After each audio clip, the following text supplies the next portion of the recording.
salvation hoped for from the tumult of votaries upon the mountains. Truly in Jehovah our God is the salvation of Israel. And the shame, i.e., Baal, hath devoured the labor of our fathers. Jeremiah 3:22-24. Elijah stayed long with the Sidonian widow, safe in that obscure concealment, and with his simple wants supplied. But at last the word of the Lord came to him with the conviction that the drought had accomplished its appointed end in impressing the souls of king and people, and that the time was come for some immense and decisive demonstration against the prevalent apostasy. All his sudden movements, all his stern incisive utterances were swayed by his allegiance to Jehovah before whom he stood, and he now received the command, Go, show thyself unto Ahab, and I will send rain upon the earth. To obey such a mandate showed the strength of his faith. It is clear that even before the menace of the drought he had been known, and unfavorably known, to Ahab. The king saw in him a prophet who fearlessly opposed all the idolatrous tendencies into which he had led his easy and faithless people. How terribly must Ahab's hatred have been now intensified.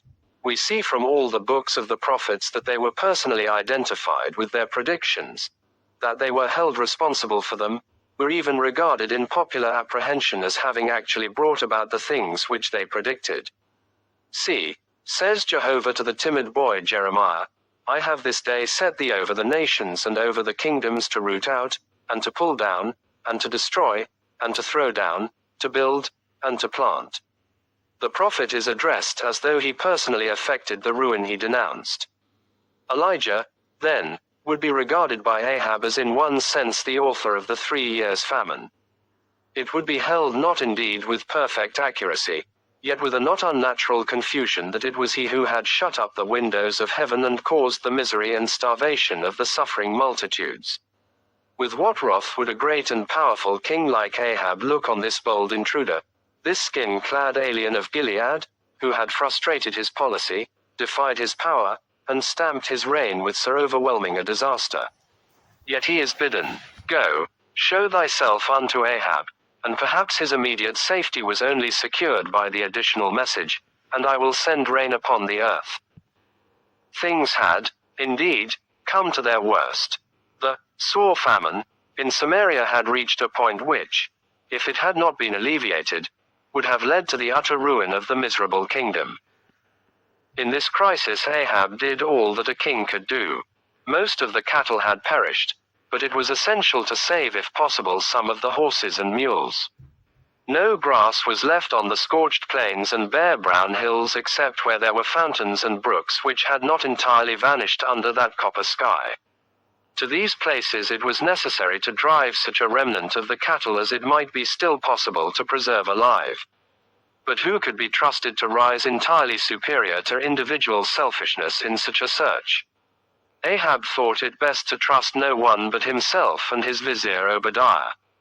The very name of this high official, Abijah, like the common Mohammedan names Abdullah, Abdurrahman, and others, implied that he was a servant of Jehovah. His conduct answered to his name, for on Jezebel's persecuting attempt to exterminate Jehovah's prophets in their schools or communities, he, the Sebastian of the Jewish Diocletian, had, at the peril of his own life, taken 100 of them, concealed them in 2 of the great limestone caves of Palestine, perhaps in the recesses of Mount Carmel, and fed them with bread and water. It is to Ahab's credit that he retained such a man in office, though the touch of timidity which we trace in Obadiah may have concealed the full faithfulness of his personal allegiance to the old worship. Yet that such a man should still hold the post of chamberlain, al-Habbaith, furnishes a fresh proof that Ahab was not himself a worshipper of Baal. The king and his vizier went in opposite directions, each of them unaccompanied, and Obadiah was on his way when he was startled by the sudden appearance of Elijah. He had not previously seen him, but recognizing him by his shaggy locks, his robe of skin, and the awful sternness of his swarthy countenance, he was almost abjectly terrified. Apart from the awe-inspiring aspect and manner of the prophet, this seemed no mere man who stood before him, but the representative of the Eternal, and the wielder of his power. To his contemporaries he appeared like the incarnate vengeance of Jehovah against guilty times, aspect and manner of the prophet, the seen no mere man who stood before him, but the representative of the eternal, and the wielder of his power. To his contemporaries he appeared like the incarnate vengeance of Jehovah against guilty times, a flash as it were of God's consuming fire. And Obadiah was on his way when he was startled by the sudden appearance of Elijah. He had not previously seen him, but recognizing him by his shaggy locks, his robe of skin, and the awful sternness of his swarthy countenance, he was almost abjectly terrified. Apart from the awe-inspiring aspect and manner of the prophet, this seemed no mere man who stood before him, but the representative of the eternal, and the wielder of his power. To his contemporaries he appeared like the incarnate vengeance of Jehovah against guilty times, a flash as it were of God's consuming fire. To the Muslim of today he is still Al-Quda, the eternal wanderer. Springing from his chariot, Obadiah fell flat on his face and cried, "Is it thou, my lord Elijah?" "It is I," answered the prophet, not wasting words over his terror and astonishment. "Go, tell thy lord, behold, Elijah is here." The message enhanced the vizier's alarm. Why had not Elijah showed himself at once to Ahab? Did some terrible vindictive purpose lurk behind his message? Did Elijah confuse the aims and deeds of the minister with those of the king? Why did he dispatch him on an errand which might move Ahab to kill him? Was not Elijah aware, he asks, with Eastern hyperbole, that Ahab had sent to every nation and kingdom to ask if Elijah was there, and when told that he was not there he made them confirm the statement by an oath? What would come of such a message if Obadiah conveyed it? No sooner would it be delivered than the wind of the Lord would sweep Elijah away into some new and unknown solitude, and Ahab, thinking that he had only been befooled, would in his angry disappointment, put Obadiah to death. Had he deserved such a fate? Had not Elijah heard of his reverence for Jehovah from his youth, and of his saving the 100 prophets at the peril of his life? Why then send him on so dangerous a mission? To these agitated appeals Elijah answered by his customary oath, "As Jehovah of hosts liveth, before whom I stand, I will show myself unto him today." Then Obadiah went and told Ahab, and Ahab with impetuous haste hastened to meet Elijah, knowing that on him depended the fate of his kingdom. Yet when they met he could not check the burst of anger which sprang to his lips. "Is it thou, thou troubler of Israel?" he fiercely exclaimed. Elijah was not the man to quail before the vultus instantis tyranny. "I have not troubled Israel," was the undaunted answer, "but thou and thy father's house." The cause of the drought was not the menace of Elijah, but the apostasy to Baalim. It was time that the fatal controversy should be decided. There must be an appeal to the people. Elijah was in a position to dictate, and he did dictate. "Let all Israel," he said, "be summoned to Mount Carmel, and there he would singly meet in their presence the 450 prophets of Baal, and the 400 prophets of the Asherah, all of whom ate at Jezebel's table. Then and there a great challenge should take place, and the question should be settled forever, whether Baal or Jehovah was to be the national god of Israel. What challenge could be fairer, seeing that Baal was the sun god, the god of fire? 20-46. 20 So Ahab sent to all the people of Israel and gathered the prophets together at Mount Carmel. 21 And Elijah came near to all the people and said, "How long will you go limping between two different opinions? If the Lord is God, follow him, but if Baal, then follow him." And the people did not answer him a word. 22 Then Elijah said to the people, "I, even I only, am left a prophet of the Lord, but Baal's prophets are 450 men." 23 Let 2 bulls be given to us, and let them choose one bull for themselves and cut it in pieces and lay it on the wood, but put no fire to it. And I will prepare the other bull and lay it on the wood and put no fire to it. 24 And you call upon the name of your God, and I will call upon the name of the Lord, and the God who answers by fire, he is God. And all the people answered, "It is well spoken." 25 Then Elijah said to the prophets of Baal, "Choose for yourselves one bull and prepare it first, for you are many, and call upon the name of your God, but put no fire to it." 26 And they took the bull that was given them, and they prepared it and called upon the name of Baal from morning until noon, saying, O Baal, answer us. But there was no voice, and no one answered.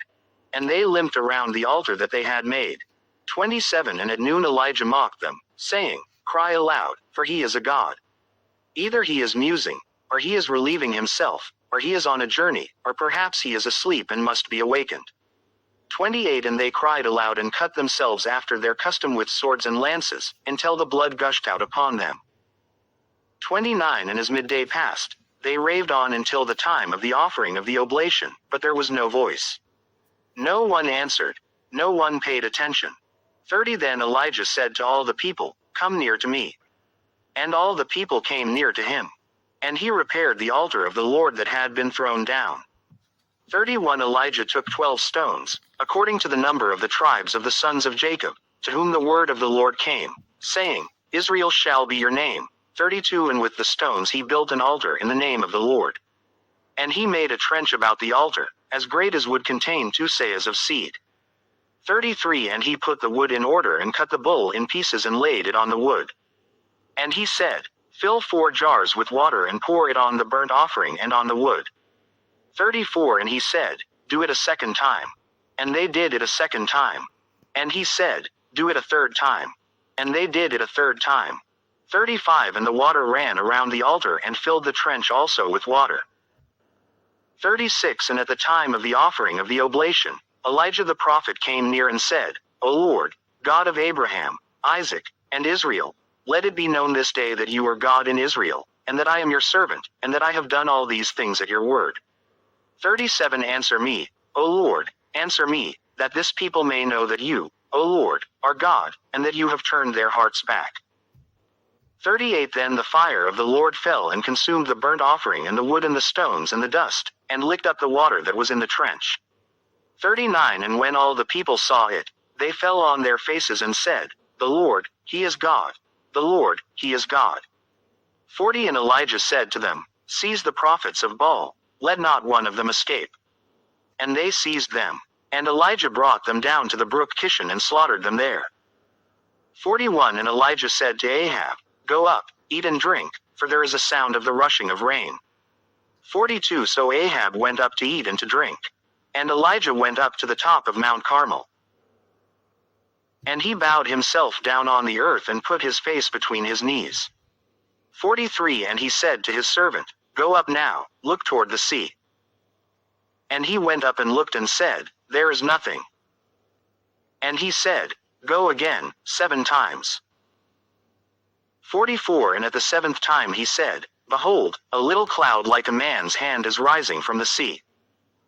And he said, Go up, say to Ahab, Prepare your chariot and go down, lest the rain stop you. 45 And in a little while the heavens grew black with clouds and wind, and there was a great rain.